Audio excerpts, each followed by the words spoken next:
I don't want to make sculpture that's just a communication device to communicate a meaning or express something that already exists. I want to make an object that's complex enough to generate or secrete new meaning.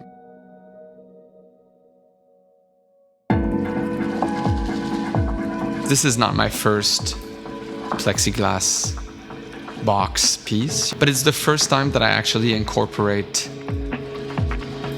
architectural elements. I always deal with structures, and of course I'm always confronted with their limitation, but I like the idea of sort of constantly breaking that limitation. It starts by being a constraint, but it's something that I can deal with.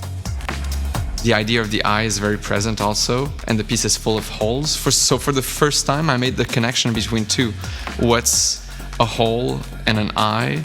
It's the eye socket, you know? And I never thought of the idea of the eye socket. That's why I called it the orbit. The orbit being another word for eye socket. Breaking through a structure is actually optimistic and lively, you know? Of course, there's references to death, but I see it as just part of a movement, you know? And I see that movement as being something positive.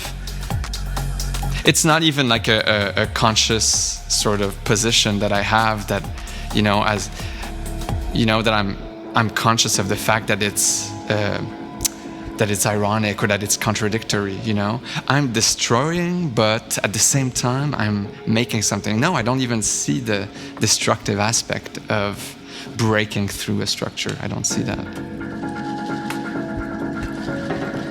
Trying to find a way of going around the wall, or trying to find a way of making a hole in the wall so I can go through it, are both positive way of, you know, building something. So I just thought that using mirrors was interesting because I could define spaces that were complex and multiplying one another. In that one space that's defined by the plexiglass box, there's actually an infinite number of spaces.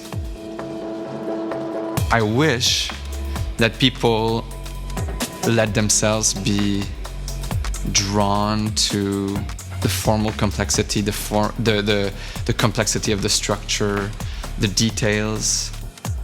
I think that people should just let themselves be fascinated with complexity before they're able to sort of be in control of meaning. That they, you know, the same way that people relate to nature. Why should art be reduced to the communication of meaning?